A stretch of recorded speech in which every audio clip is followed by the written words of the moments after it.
اس لفافے اور اس میں موجود تصویر کے بعد بے چین ہو گیا۔ وہ جانتا تھا کہ خطرہ ابھی ختم نہیں ہوا، بلکہ شاید وہ اب شہری شکل اختیار کر چکا ہے۔ عدنان نے فوراً چڑیا گھر کی تحقیقاتی رپورٹ تک رسائی حاصل کرنے کی کوشش کی، لیکن اسے بار بار حکومتی افسران کی طرف سے خاموش رہنے کی مشورہ نما دھمکیاں ملنے لگیں۔ پھر ایک رات شہر کی معروف نیشنل اسپتال کے بچوں کے وارڈ میں ایک بچہ چیخنے لگا۔ نرس نے جا کر دیکھا تو بستر خالی تھا، بس زمین پر کیچڑ کی پرچھائیاں اور کھڑکی کے راستے باہر کی طرف چپ چپ کے نشان۔ اگلی صبح ایک ہیڈ لائن ابھری، لاہور میں بچوں کے اغوا کا نیا سلسلہ یا کوئی پرانا سایہ لوٹ آیا۔ عدنان نے دل میں عزم کیا، اب کی بار میں صرف تماشائی نہیں بنوں گا۔ وہ ایک خفیہ کیمرہ، آڈیو ریکارڈر اور تھرمل سینسر کے ساتھ چڑیا گھر کے تالاب کے پاس جا پہنچا۔ رات کے 3 بجے پورا علاقہ سونا پڑا تھا۔ اچانک کیمرے میں حرکت نظر آئی۔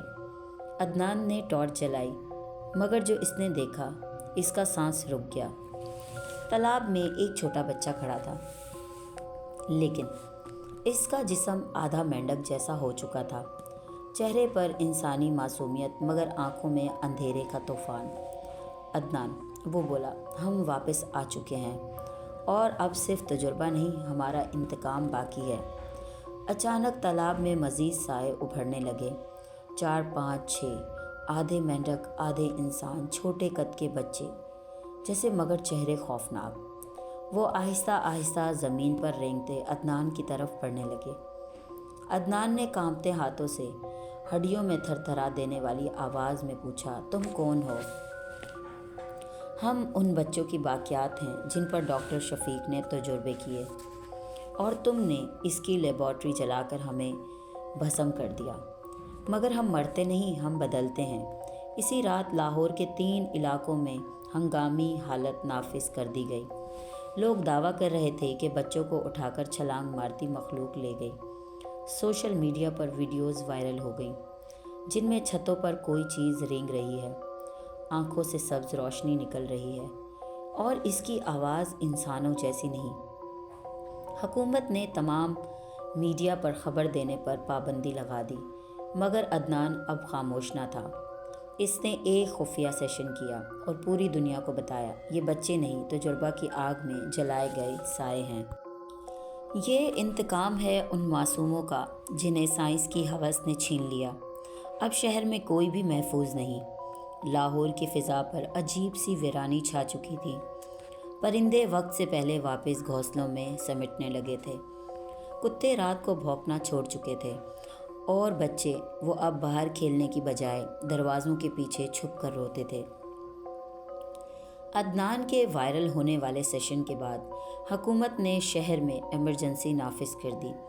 پولیس، رینجرز اور کچھ پراسرار سفید لباس والے اہلکار سڑکوں پر تعینات ہو چکے تھے، مگر اصل دشمن نظر نہیں آتا تھا، کیونکہ وہ اندھیرے میں، چھتوں پر، نالوں کے اندر اور اسکولوں کی بند لیبارٹری میں چھپا بیٹھا تھا۔ یہ بچے نہیں تھے، بدلے کی مخلوق تھے۔ ماڈل ٹاؤن کے ایک گھر میں ایک 10 سالہ بچی ہمنا رات کو پانی پینے کے لیے اٹھی۔ والدین سوئے ہوئے تھے۔ جیسے ہی اس نے کچن کا دروازہ کھولا، سامنے والی کھڑکی پر 2 سبز چمکتی آنکھیں جھانک رہی تھیں۔ اگلی صبح وہ بچی غائب تھی۔ زمین پر کیچڑ کے چھینٹے اور دیوار پر ایک عجیب سی عبارت، ہم واپس لینے آئے ہیں جو ہم نے چھین لیا ہے۔ عدنان شہر سے باہر ایک خفیہ مقام پر روح پوش تھا۔ وہ جانتا تھا کہ حکومت اور یہ مخلوق دونوں اسے مارنا چاہتے ہیں، لیکن اس نے ایک خطرناک فیصلہ کیا، خود کو مخلوق کے آگے پیش کرنا۔ اگر میں ان کے بچوں جیسا دکھوں، اگر میں خود ان کا حصہ بن جاؤں، تو شاید میں ان کے دل میں جھانک سکوں اور باقی انسانوں کو بچا سکوں۔ عدنان نے پرانی حویلی کے تہخانے سے بچا ہوا ایک انجیکشن چرا کر رکھا تھا، ڈاکٹر شفیق کا آخری فارمولا۔ عدنان نے وہ انجیکشن خود کو لگا لیا، اور چند لمحوں میں اس کی انگلیاں لمبی ہو گئیں، جلد سبز پڑنے لگی، آنکھوں کی پتلیاں پھیل گئیں، دل کی دھڑکن تیز اور پھر آہستہ، جیسے وہ مینڈک کی سانسوں میں بدل گئی ہوں۔ اب وہ خود بھی آدھا مینڈک آدھا انسان بن چکا تھا۔ عدنان اب اپنی نئی شکل میں شہر کے نالوں میں گھس گیا۔ وہاں ایک پرانی زیر زمین دنیا موجود تھی جسے عام لوگ کبھی نہ دیکھ سکے۔ وہاں درجنوں بچے بیٹھے تھے، مگر ان کے چہرے انسانوں جیسے نہیں رہے تھے۔ ان کی آوازیں بدلی ہوئی اور ان کی آنکھوں میں آنسو کی بجائے غصہ تھا۔ ایک بچی جس کا نام سائرہ تھا عدنان کے قریب آئی۔ تم بھی اب ہم جیسے ہو؟ عدنان نے ہاں میں سر ہلایا اور پوچھا، تمہیں کیا چاہیے؟ کیوں لے جا رہے ہو بچوں کو؟ سائرہ کی آواز کپ کپ آئی۔ ہم نے نہیں چھینا انہیں، ہم نے صرف انہیں واپس بلایا ہے۔ یہ وہ بچے ہیں جو ڈاکٹر شفیق کے تجربے میں مارے گئے تھے۔ ان کے خون میں ہمارا DNA ہے، ہم انہیں واپس مکمل بنا رہے ہیں۔ عدنان نے کانپتے ہوئے کہا، مگر باقی دنیا؟ ایک بوڑھا مینڈک انسان آگے بڑھا۔ دنیا نے ہمیں کبھی قبول نہیں کیا، اب ہم اسے قبول نہیں کریں گے۔ اب صرف ایک کام رہ گیا ہے، انسانی نسل کا خاتمہ۔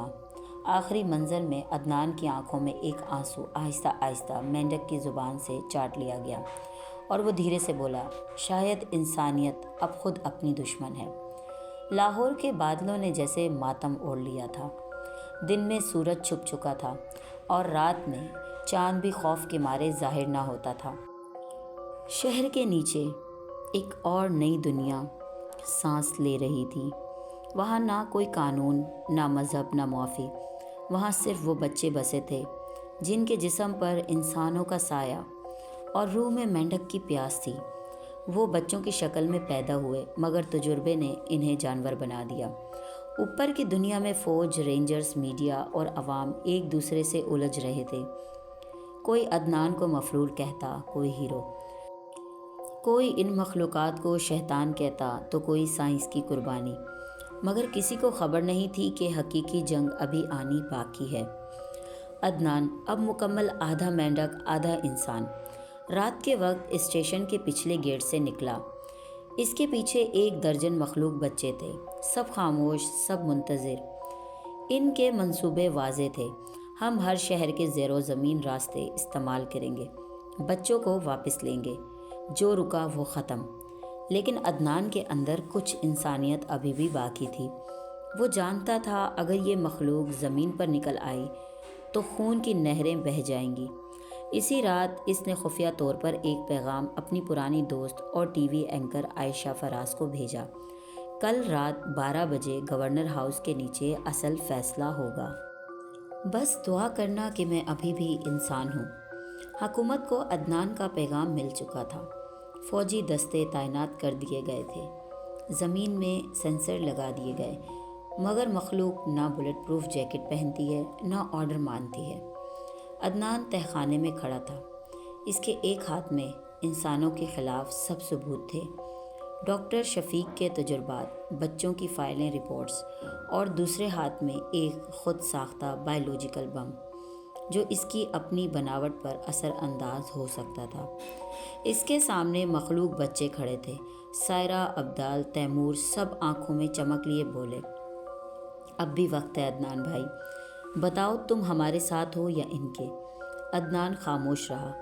فوجی چیخ چیخ کر باہر سے کہہ رہے تھے، عدنان تم گرفتار ہو، باہر آ جاؤ۔ عدنان نے ایک گہری سانس لی اور دونوں ہاتھ بلند کر دیے، میں نہ ان کے ساتھ ہوں نہ تمہارے، میں ایک دروازہ ہوں، اگر تم گزرنا چاہتے ہو تو انسان بن کر گزرو۔ سائرہ دھیرے سے بڑبڑائی، اور اگر ہم نہ بنے تو؟ عدنان نے بائیولوجیکل بم زمین پر رکھا اور کہا، تو ہم سب فنا ہو جائیں گے ایک ساتھ۔